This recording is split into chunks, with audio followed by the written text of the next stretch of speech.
Hi, and welcome to this analysis of the November 2015 Strategic Case Study Exam.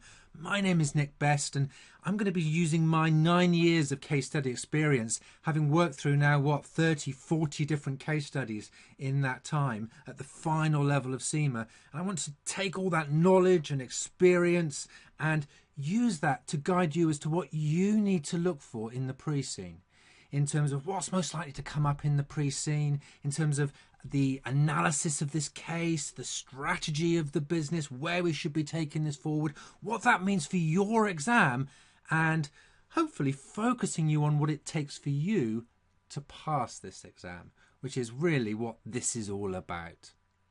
So let me just start off by introducing a little bit about myself in this video series. So I'm Nick Best, I'm the Managing Director here at Astranti, and as I've already said, I've got 9 years experience in teaching the case study, the final level case study. On the previous syllabus, I was the official learning system author, the official CIMA author for the case study, and worked closely with the examination team on that. And of course, that gave me very much detailed insight into the way that the examiners focus on these strategic case study exams and what that means for you in terms of the way you approach it to maximize the marks that you get. I've written many mocks and read through even more that other people have written and guided them in terms of their mock writings, marks thousands of scripts, hundreds of course days delivered, lots of work one-to-one with individuals who have struggled on this particular case study paper, to guide them, to support them, and it's that experience that I want to use to share with you in terms of what it takes to pass the exam, also what you need to pull out of the pre-scene analysis. I've tutored the final level case study actually at BPP, Kaplan, First Intuition, Reed Business School, all in my days before starting up Astranti, and so I've got really very wide experience then to help to guide you. So what are we going to be looking at in this video series? Well, the first of our videos is the pre-scene analysis. We're going to be going through section by section through the pre-scene, primarily with an E3 focus, thinking about strategy and business models. We'll have a look at likely exam issues. We'll have a look at the industry. In this particular case, we're looking at forestry and what that means for you and how you go about analysing the exam. I'll give exam hints and tips as we go through. There's a very ad hoc, as I see something that comes up in the pre-scene, I think, oh yeah, okay, that could be useful in terms of the way you approach the exam. I'll be giving you those hints and tips throughout this pre-scene video series as well. So we'll go through section by section by section all the way through the pre-scene, and I'll be annotating the pre-scene, guiding you, bringing out all the key points as I see them as they relate to this exam. We'll have a separate video with an F3 focus. That's primarily going to look at the numbers, the financing, the funding, and we definitely need to analyse those numbers so you're ready and prepared to know what those numbers mean and how you're going to approach that on the day of the exam. Of course, we've got P3 as well. We've got our 3 elements, E3, F3, P3, and I've got a P3 video for you. We're actually going to focus a lot on risk and risk management in that P3 video, and we have got a section in this Wodd case study on risk and risk management. So we need to look at that, but we need to broaden that out to what all the key risks are, how we go about managing those risks, and have a look at other P3 subjects like foreign exchange and so on. So in this pre-scene analysis video series then, I'm going to be working through the 3 key areas all the way through the pre-scene, guiding you in terms of how to pull the best out of that case. So then, after we've been through the pre-scene, I'm going to pull together a full strategic analysis for you and look at what that means for the way you approach the exam on the day of the exam. So I'm going to be looking at, you can see a whole variety of different models there: stakeholder analysis, mission, objective, 5 forces, ethics, governance, PESTEL, product life cycle, portrait generic strategies, all the ones that I see are relevant to this particular case. And what we'll do is we'll have a look at all of those and look at how you go about using those to firstly analyse the case, but also in the exam to combine what you know from the models into how you go about answering the questions on exam day itself. Okay, then what I'm going to do at the end is come up with my strategic plan. So of course the whole point of doing all the strategic analysis, covering all those models, is not just to get the models done, but it's to decide how you're going to take a business forward based on its strengths and weaknesses and opportunities and threats and so on, and all those other different models there. We're going to be looking at, right, how do we take this business forward? If I was a director of this business, what would I be doing? And that's really useful to you in the exam. The reason is that you need to be making decisions that are consistent with the strategic analysis. So if you've done that analysis and then you are faced with a decision, perhaps it's a purchase of another company, for instance, you can then go back to your plan and say, how does that fit into our strategic direction? Does it support the strengths to overcome the weaknesses, take the opportunities, deal with the threats? Is it consistent with our critical success factors, for instance? Is it one of our methods of growth we considered when we did Ansof's matrix? So you can consider the consistency of it. So you are making good recommendations. And a key tip to you in this exam is the quality of your recommendations is critical to passing. If you do lots of good thoughts and analysis and then you make a stupid recommendation, you will score poorly. Because ultimately, this is your final test. Your final, are you good enough to be a qualified accountant? If you're making poor recommendations, well, you're not. Okay, that's how CIMA can see it anyway. Okay, the next of my videos in my video series then looks at the top 10 issues. I'm going to count you down from 10 down to 1 as to the top issues I think are likely to come up in this exam. And based on the Preseen, you get a lot of excellent tips. Really focus you on where the examiner is going. And I'm going to be using, having seen, let's say, many past exams to guide you as to what's most likely to come up. These top 10 issues, I started this about 2-3 years ago and was amazed at just how accurate these top 10 issues were. And I suppose it shouldn't be a surprise really, in a sense that in the Preseen they do give you lots of hints, lots of tips, lots of thoughts as the types of things that are going to come up. And that's because that was what was on the examiner's mind when the exams were being written. And with that in mind then you can tell a lot from this in terms of where the examiner is going. Okay, so why they are likely to arise. Okay, I'm going to say, okay, it's going to be stuff out the Preseen, but what I'm also doing is using and guiding you in relation to what I know in terms of the types of questions that come up, how easy it is to write questions. Certain areas really easy to write questions, others not so much so. So again, I'll tell you why I think that those are going to come up. Then what the key points are to pass. Again, it's not just about these are the issues. You have to go away and do work on that. So I'm going to guide you on the work you need to do, and I'll guide you on the key points that you'll need to raise if those issues come up in your variant. Finally, what the key models are, which models could you bring into that. So hopefully enable you to go away, review what those issues are, and you'll be well prepared for what are likely to be issues in your exam. Finally, we've got industry analysis, and in the industry analysis video, this accompanies our industry pack, which is a highly detailed analysis of the industry with a focus on Wodd and how the industry looks in relation to this case study company. And the video series supports that. It will guide you through the industry, some of the real-life competitors, analysing those real-life competitors, what that means for Wodd and the industry generally.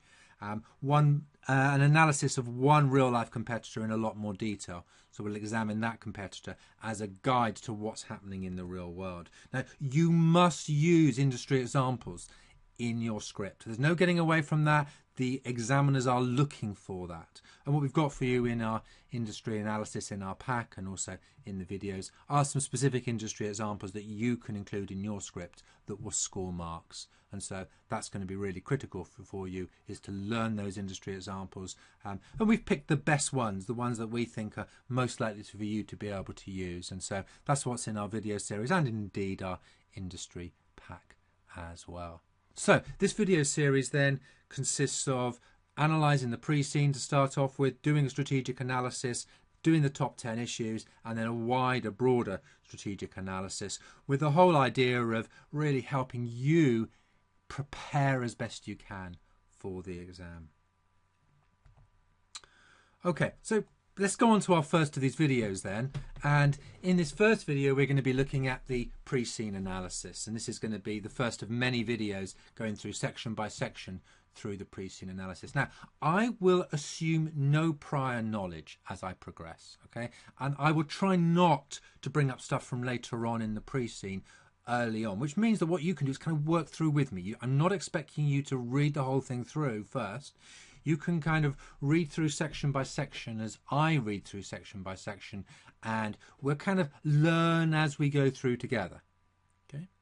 The typical way I do this is I tell you what I'm going to cover in a particular video. In the first video, I'll tell you the pages we're going to cover, and what I expect you to do is to do your analysis first. Now, this is really important, and I know from having spoken to people, a lot of people skip this and they just kind of sit there and watch me. You know, after all, I'm supposedly the guru here who can kind of guide you and tell you what's going to come up in the exam and how to look at this.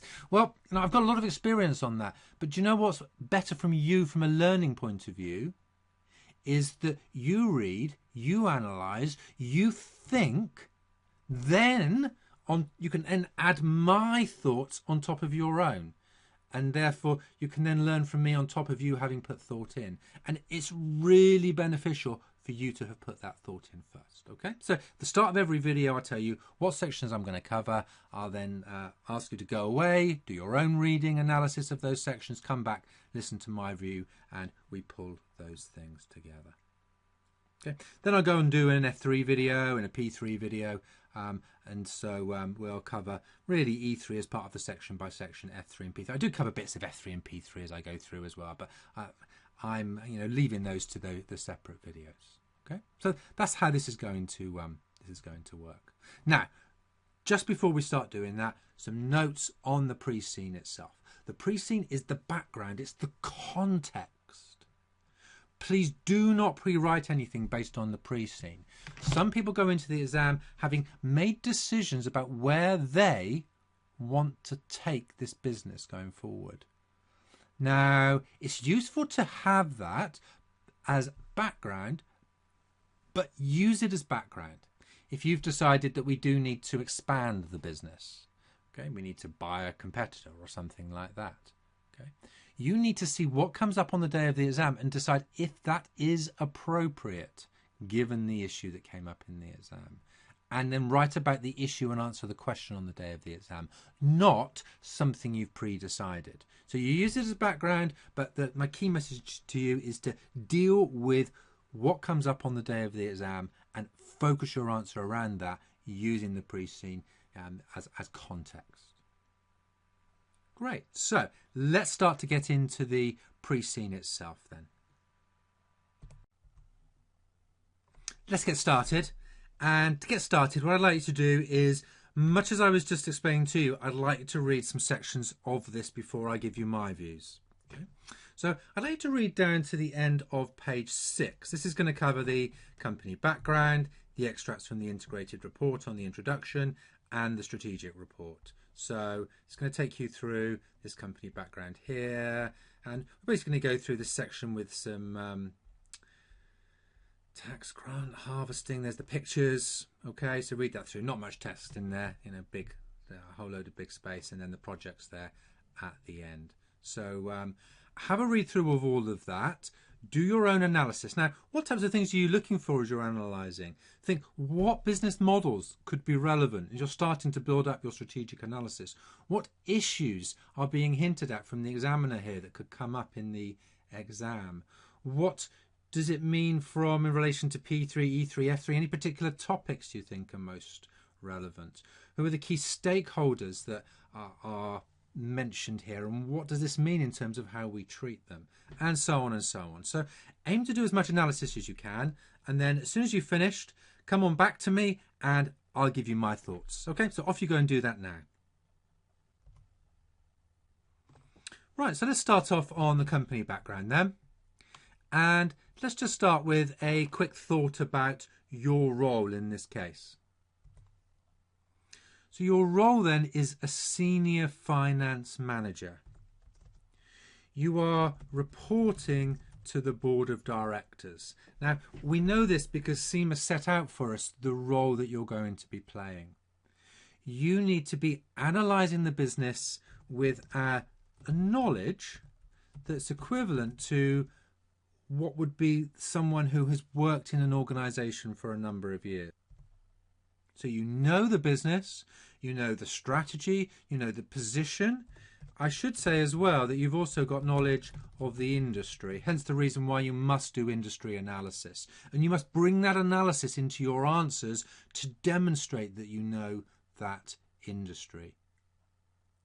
You are thinking from a strategic perspective.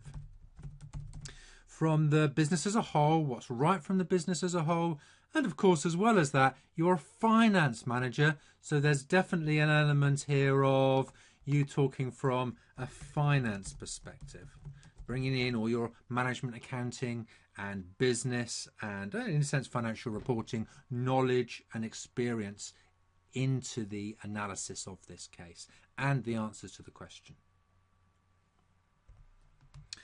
Okay, so Wodd itself then are a forestry company that invests in forestry projects and associated industries such as the manufacture of paper. Now what's interesting is as we start going through these first few sections, we start to find out that actually, although it says participation in associated industries, certainly the initial guidance very much focuses on forestry in terms of woodland, management of that woodland, both their own woodland but also on behalf of other clients, and the whole process of maintaining that woodland, cutting the wood down and then selling that wood on. So this appears to be the main part of their industry. Now I'm quite interested in this, and it's something that as we go through the case that we want to look into a little bit more detail for. The reason is it says here that Wodd is based in Marland, a European country, and it's based in an area which has got an industrialised south, large uninhabited regions in the north. Now we don't know where this is. I am wondering if it is Finland or Sweden or another Scandinavian country, Norway perhaps. And perhaps linking into that, those two countries in particular have very big forest areas and therefore huge forestry industries. Now, of course, it doesn't have to be those countries at all. But what's quite interesting to do is to notice if those two countries are the biggest in terms of forestry in Europe, can we learn something from certain companies? Now, you need to analyse the industry in this case. And so what we might do is look at a couple of companies then.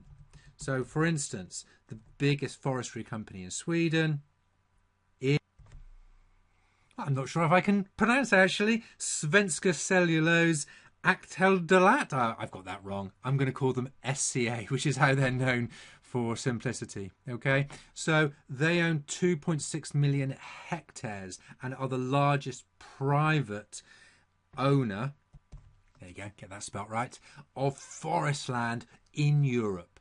Okay, so therefore a big company. Now what's interesting as you start to look at SCA is that although they've got huge amounts of forest land that they own, a lot of their business is not based on the forestry. I mean, that's a big part of it, but a lot of what they do is based on the manufacture, the paper, the pulp, the wood production and sale. That it's the going from the forestry down to that paper and packaging, which is as they have developed. Now, from what we see so far in these first few sections of the case, Wodd are very much based on forest and forestry. So could this be an opportunity for expansion for them as they look at different things that they can do? Now we know that they are in associated industries, but to what extent is something that we must ask ourselves, and how does that compare with what other large companies are doing?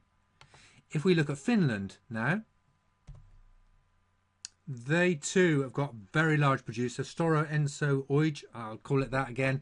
I don't know the exact pronunciation in Finnish, but they've got 2.3 million hectares. Again, both these businesses are very much based on the actual manufacture and the ongoing process later on after the forestry, despite also owning huge volumes of forest themselves. So something for us to look at and bear in mind in terms of how to expand is what a real life competitor's doing. And we've got a little bit of the history in here in terms of wealthy individuals establishing a company, undertaking the purchase. Doesn't matter too much to us because they've moved on. The key here, though, is that Wodd has been quoted since 2002. And so definitely that is important to us. So they are a quoted business, they are a listed business. That should enable them to access finance and funding relatively easy. They can go to the market and raise more equity funding. They can raise more debt funding from the market. There are always downsides to being listed as well, which is the accountability that you have, and you have to abide by the listing rules. But on balance, we tend to think that a listed company is beneficial. Now, do watch out, because typically listed companies will also have governance regulations that apply to them as well. Now, of course, we don't know what the governance regulations are in Marland, their European country, because it's a made-up country. It's not a real country.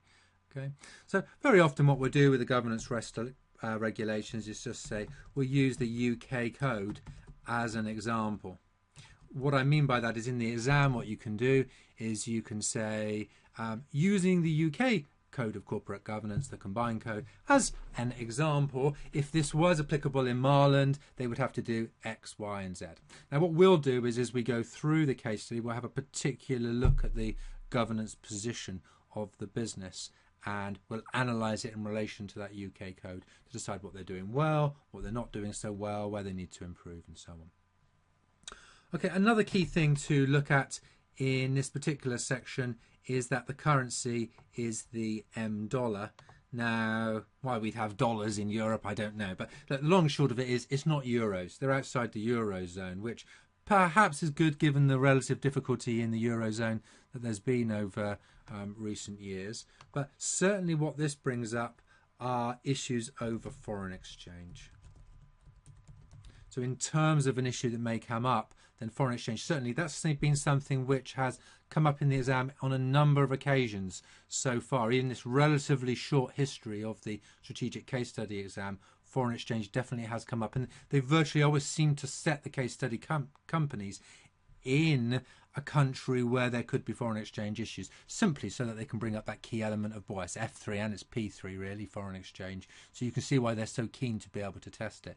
Now remember, you will not, under the case study, be asked to do a calculation in relation to foreign exchange, but what you should know are all the foreign currency exchange hedging techniques and be able to explain those. Okay. So again, what we'll do as we go through this case is we'll look out for possible currency issues, and certainly we do find out more about this as we go through the case, so we'll cover a bit more of that then. Let's move on then to the second page. Okay, so quite a lot of big empty space there. Now, just the first thing here, we've got an extract from the integrated report. Now, one thing about the fact that they've put it this way is I think that you should just revise your theory of integrated reporting. Let's just put a little note of that in. The reason is just the comment in here about Wodd will continue to review its reporting approach and routines to ensure it meets best practice reporting standards. It's very unusual at the strategic case study level that you have detailed explanation. You need to know IFRSs and all your F1 and F2 in any detail. That is not the way this exam goes. Okay, it tends to be an exam based on practical solutions to practical problems. However, of all of the cases I've seen over many years now, well, 9 years to be precise, I've seen many cases. Rarely have I seen a statement like that actually in the pre-scene, which makes me wonder if the examiners put this in there as a, I think I want to test integrated reporting.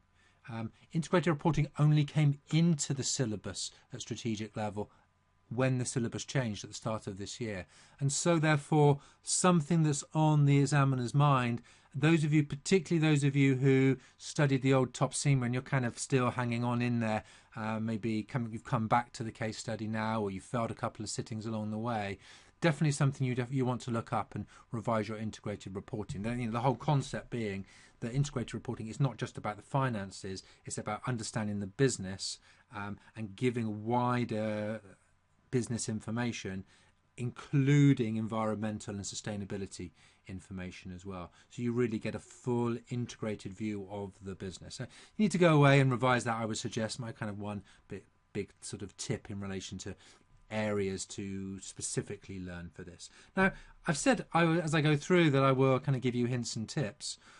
One thing for you just to bear in mind is many people go into this exam thinking that they need to revise E3, F3 and P3, then go into the exam. Do you know what? That's a huge mistake. The reason is that rarely are the exam questions theoretical. There could be something on integrated reporting, but it's that's one minor area. Most of the questions are extremely practical, and you need to get good at firstly understanding the pre-scene. The examiner rarely criticises lack of theoretical knowledge in the exam guides at the end of the exam, in the examiner's reports, but regularly criticises lack of pre-scene analysis, lack of using the pre-scene, lack of sensible recommendations. It's a highly practical exam, and that's where you need to put your time and effort in. Having said that, a little bit of revision of those models, not unuseful, and I would say have a look at integrated reporting just because this is unusual that they've put this particular focus in. I think here very important in here is this focus on sustainability for the communities that it serves. So let's just put a little note in here then that, well, something like sustainability is key. Sort of understandable really in the forestry industry, but not only do we know that sustainability, I'll just remind you, the whole idea of sustainability is that we are running the business considering future generations of people. And of course with forestry, that's going to mean that we are planting forest stock that's kind of growing, and we're only cutting it down at the same rate as we're actually growing that forestry. So looking after the forest for future generations, therefore, is what sustainability is going to be about. Now, why is that so important? Because what we know is that there are regular exam questions on the whole area of sustainability, environmental issues, and link into that ethics. If I was going to predict the type of issue that I'd be writing here, it would be something like that there's this opportunity to buy this forest of very old trees or something like that, and we can chop them all down in order to get the benefit from all those old trees, and basically some kind of decision that would not be sustainable long term. Okay, or just deforest a whole area and turn it into agricultural land or something along those lines.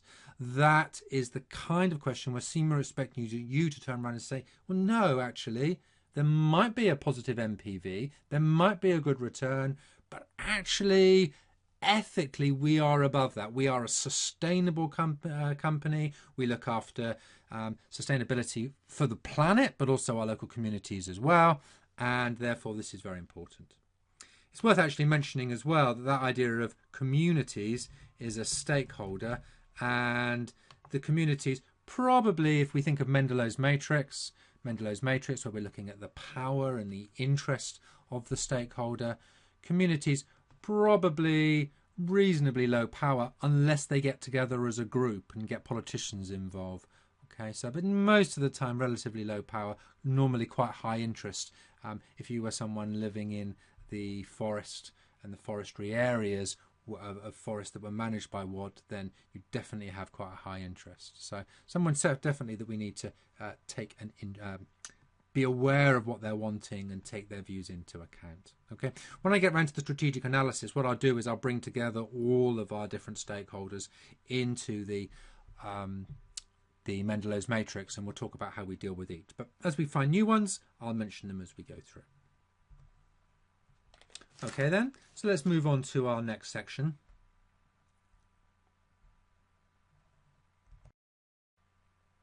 So in this section, we start to find out what Wodd actually do. So they include forestry management, harvesting timber, and project work. So although on the first page it did talk about associated industries, this is not their primary focus. This does give them the opportunity to expand into those associated industries, paper production and so on. And I could see that being a possible issue that's raised in the exam. Now, in terms of the types of questions that we often get come up in terms of expansion, sometimes it's organic growth, where you are being asked a question about, well, should we expand into this paper mill? But more often it'll be the purchase of an existing company, where you are given some financial information and then you have to do an analysis of all the pros and the cons, do some analysis of the numbers for you to then make that decision. And so that's what I could see in terms of those wider activities. So let's have a quick look then at their activities as they stand.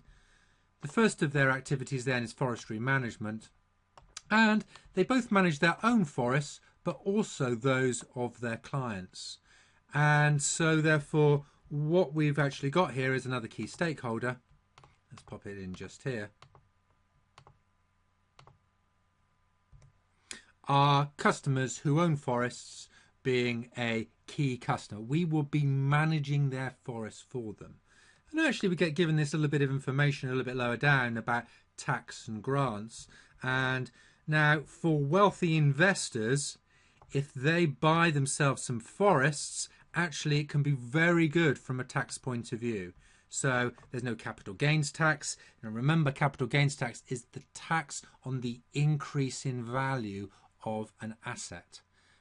If you own a house and you're an investor in property and that goes up, you will pay tax on that increasing value if the value of that goes up, but not for forestry. Also, there are income tax benefits. So it does appear then that wealthy investors can buy forests and then they need someone to manage and look after those. And therefore, these are key customer groups then who we must manage and understand those. My expectation is that there are a reasonably small number of owners of forests that want their forest managed, and so the key is going to be building relationships with them, maintaining those relationships, and also providing a good service for them. What do? Well, they manage the trees, they harvest them, they replant them, they then sell on that harvested timber on behalf of their customers for the return, and they advise on the tax and the grant applications. So as well as the tax benefits, then there are grants available which are awarded by the Forestry Authority of Marland and from the government itself. So therefore we do need to look after those key customer groups. From this section as well, it's also worth pointing out then that we've got two new stakeholders here. The Forestry Authority of Marland and the government themselves.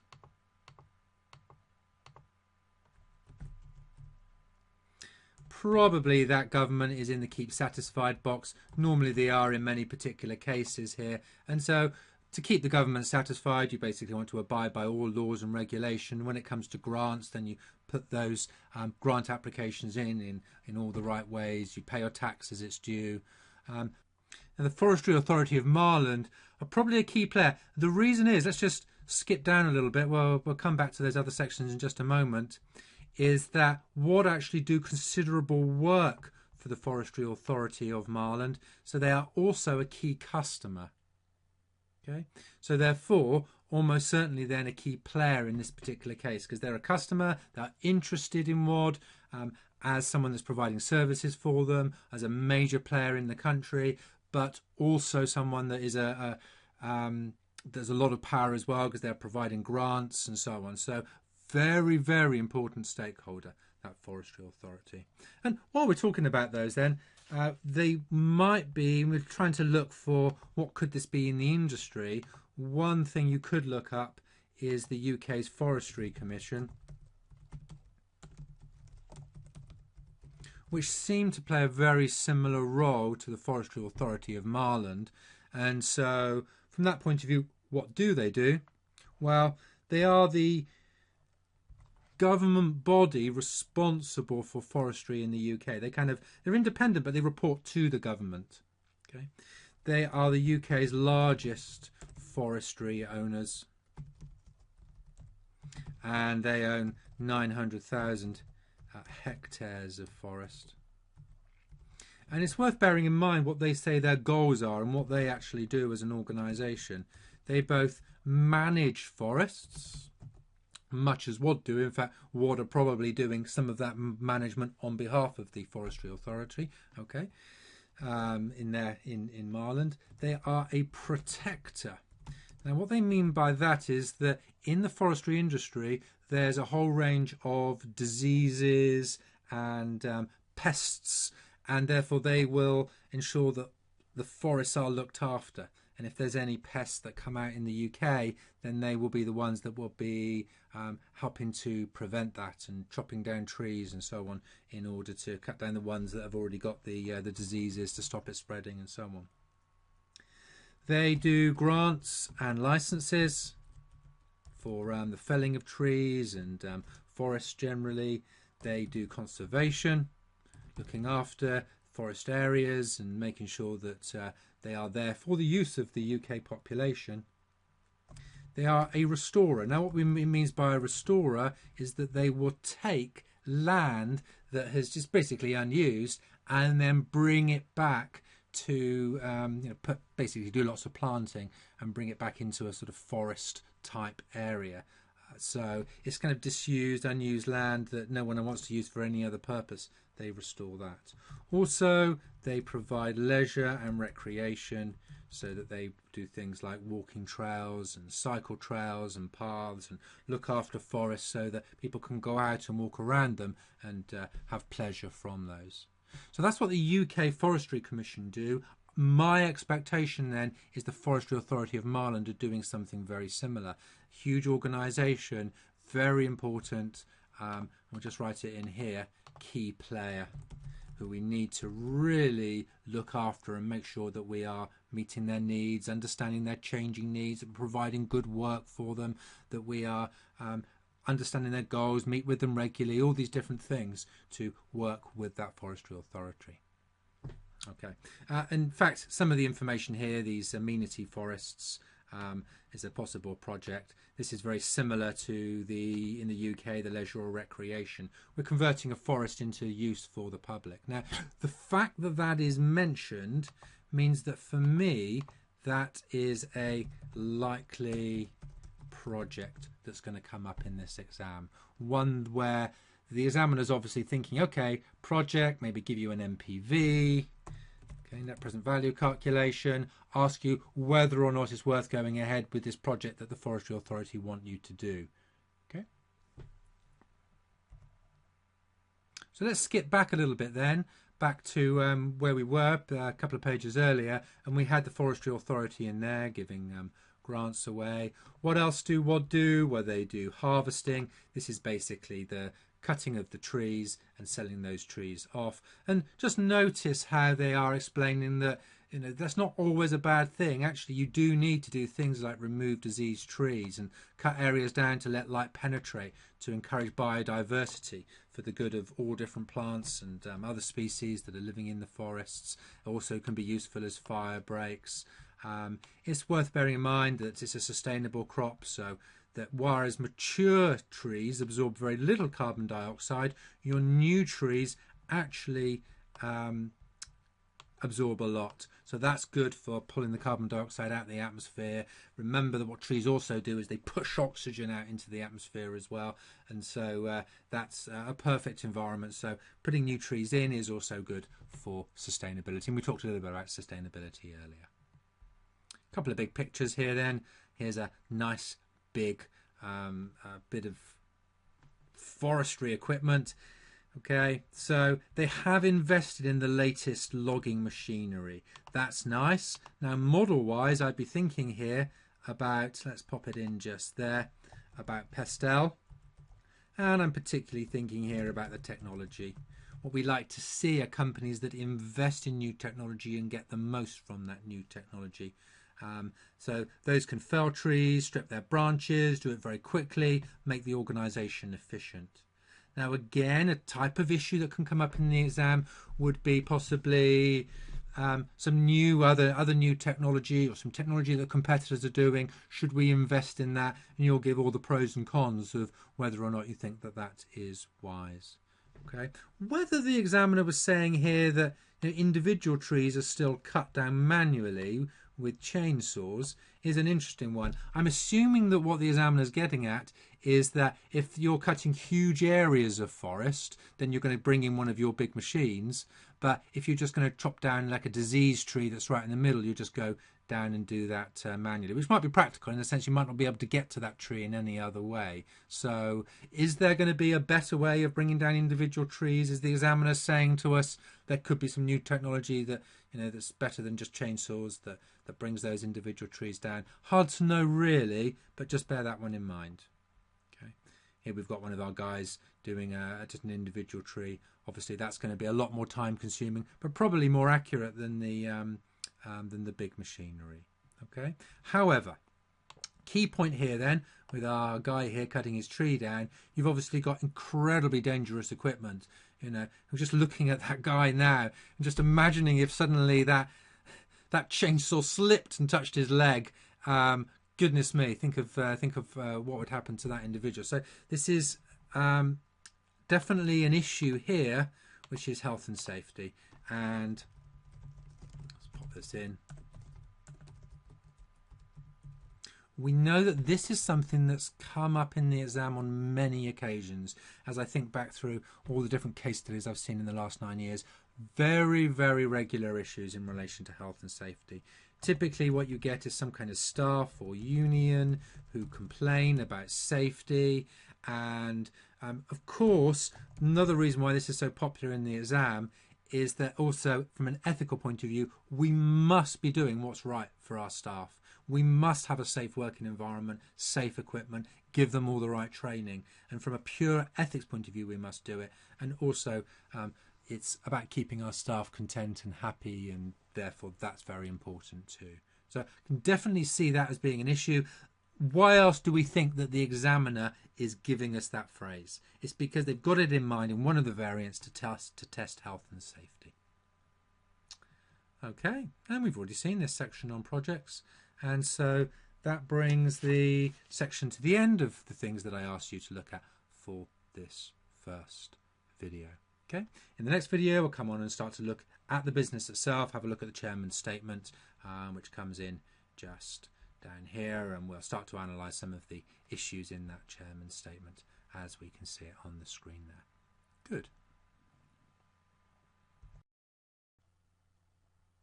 And for those of you who are watching this video on YouTube or on the Astranti website, I hope you've enjoyed this as a sample to what you'll get through the rest of the series of these videos.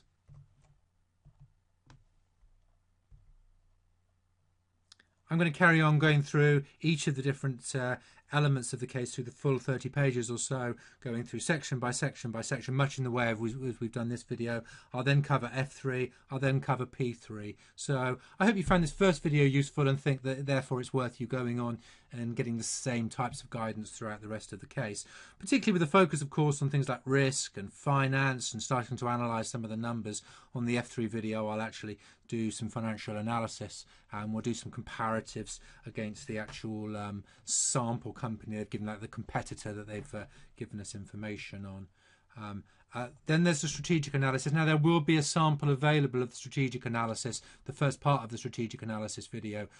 So whatever you're doing, if you're watching this as the free one, at least go and watch that free guide, because that'll give you some of my hints and tips. But what I'm going to be doing on that particular video is going through all of the key different models and how you go about applying those to the exam, and follow it up with my strategic plan.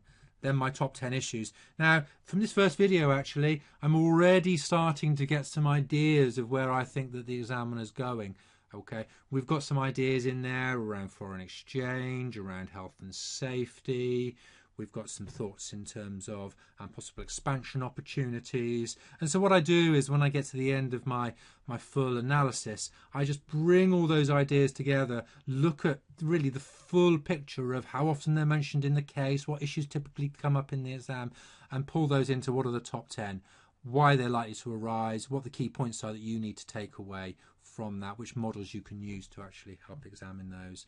And finish it off then, just the industry video, guide to the industry as a whole, some real life competitors, and some, most importantly, specific industry examples you can include in your scripts. Those do score marks. You must learn some.